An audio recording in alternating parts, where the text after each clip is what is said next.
The courtroom was packed with tension as the judge prepared to hear arguments in what was supposed to be a simple dispute between neighbors. My disabled son, David, had been wrongly accused by our HOA president, better known in the neighborhood as Karen, of damaging her property. She claimed he had rolled his wheelchair too close to her prized flower bed, supposedly destroying it. But Karen's cruelty didn't stop at lies. She marched into court with a venomous tongue, demanding the harshest punishment imaginable, even suggesting my innocent son deserved the death penalty for what she called a lifetime of disturbance.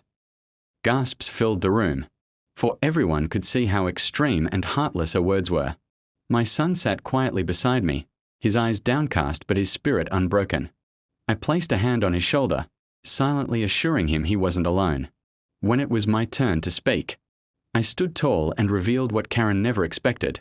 Not only was I his father, but I was also a respected attorney with years of experience fighting injustice in higher courts. I presented irrefutable evidence, including witness statements, security footage, and medical reports that prove Karen's claims were fabricated. The truth unfolded before everyone's eyes.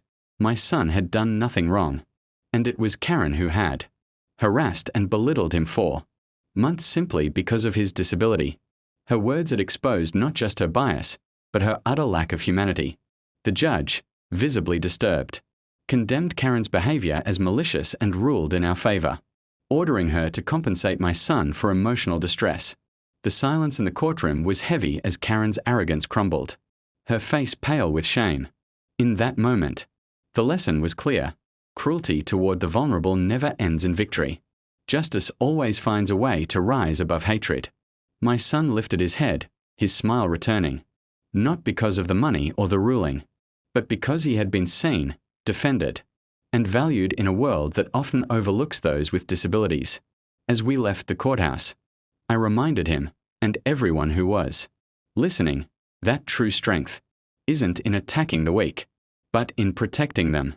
Karen had demanded the unthinkable, but instead of punishment for my son, it was her own heart that was exposed to the harsh light of truth. The moral of this story is simple.